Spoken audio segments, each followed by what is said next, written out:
and respect me. That affection was reciprocated as Pujji spent the next 5 years flying dangerous fighter sweeps that saw him cheat death on several occasions. In one of my encounters with the German Army, I suddenly saw my dashboard smashed. See, what obviously had happened, aircraft behind me had fired without my knowing it. Black smoke from the engine started coming. Oil started coming out. I couldn't do anything except to try and return home.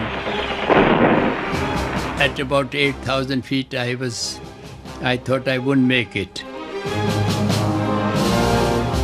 And then I saw the white cliffs of Dover. So I was so happy about it and continued to glide, and I just crashed onto the ground. I was dragged out of the aircraft, people saying, "Oh, he's still alive, he's still alive." I could hear them, but I had my eyes closed because of the fire. Despite suffering serious head injuries, Pujji was back in the pilot's seat and protecting Britain from Nazi attack just weeks after the crash. The Battle of Britain was won, but not by Hitler.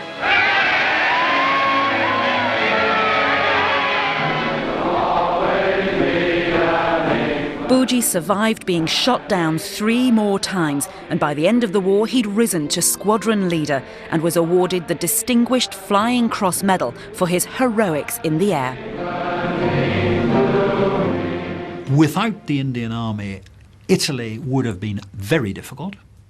Without the Indian Army, the Burma campaign could not have been fought, or if it had fought, we would have lost. No Indian Army, no Far East campaign. We wanted to fight against Hitler also and against Japanese also.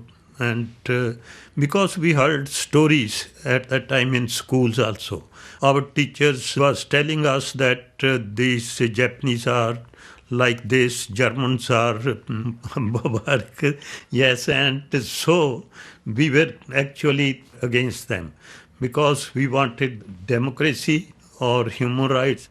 For many of the Sikh soldiers, it was their faith that helped sustain them through difficulties on the battlefield. In the morning, we used to pray, always. Everybody went from the tents or outside also, anywhere when we were in the army. We were praying for that, so we should win this war and God save us. By the end of World War II, an estimated 400,000 British soldiers had lost their lives and 36,000 Indians died fighting alongside them. Sikhs were again overrepresented in terms of valour, with 4 Victoria Crosses amongst an impressive medal haul. One of the things that's happened since the end of empire is that it's become difficult or fraught to recognise more broadly the contributions that imperial and Commonwealth troops and airmen and sailors made to the war effort. Part of that actually, I think, comes from the need in Britain to create a national myth to replace the myth of Britain as the bedrock of a great empire. An idea, I think, has grown up in people's minds that it was we what defeated the Germans. And that narrative, of course, leaves out the Indians and all of those groups that made up these armies, including the Sikhs. In the decades after the war, the British Army's ranks benefited from Punjabi immigration into Britain, and today the Sikh military tradition continues to flourish on British soil. Last year, 2 young Sikhs were selected to guard the Queen, and via a unique new initiative, the Army has begun recruiting in the very heart of one of the largest Sikh communities in Europe, Southall.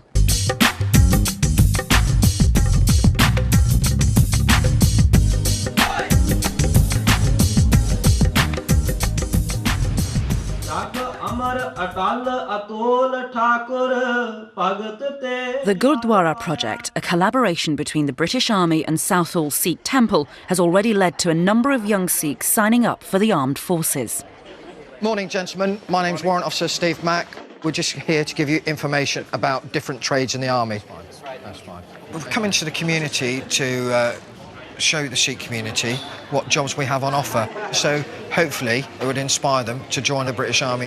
It's the heritage the Sikhs have with the British Army, you know, what they've given in the First World War and the Second World War. It's not just the Sikh community, it's all the communities, the Muslim community, the Hindu community, you know, having a diverse army.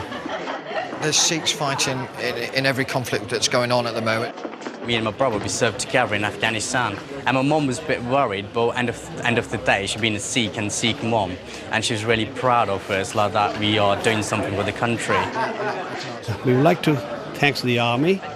They give us opportunity for the last 2 years. They come here every other weeks to recruit our youngster.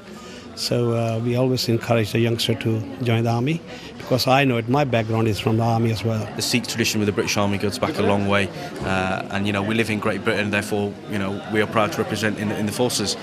My granddad was in the Army, my wife, she's in the Army, she's in the Royal Logistics Corps. You know, in the Army we promote integrity, you know, courage, discipline. Them things are part of our religion. We've had 85 Sikhs recruited through the Gurdwara project, so hopefully it should go nationwide. While the current British Army continues to forge links with the Sikh community, one Sikh war hero will sadly no longer be around to bear witness to his role in its past. On the 19th of September of this year, Squadron leader Mahinder Singh Pujji, the last known surviving World War II Indian fighter pilot, passed away at the age of 92.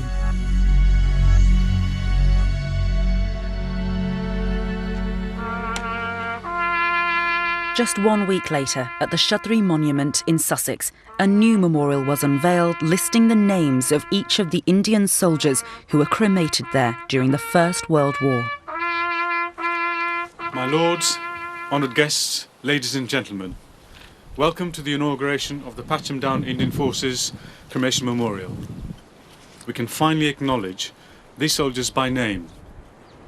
This memorial is a testament to this country, a country whose freedom these brave and foreign soldiers fought and died for.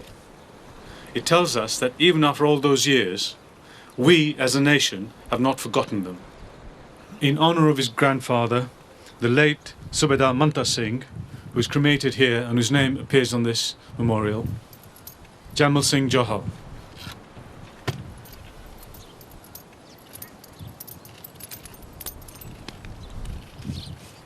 This memorial and the fighting of the Indian soldiers is indicative of the relationship between India and Britain, which has existed for a few hundreds of years. And it's important that both cultures recognise that they fought hand in hand. It's an important aspect of history that hasn't been given it the respect that I think it deserves. They made a huge contribution. For Jamal Singh Johal, whose grandfather Manta Singh died saving the life of his captain, the new memorial ends a lifelong quest to gain recognition for his courage. I'm feeling emotional plus very proud that at least we can see his name inscribed on the panel.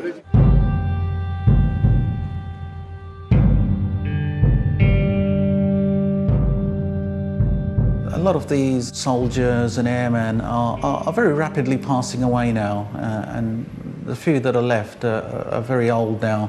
So it's important to actually put down their experiences now before we lose it totally.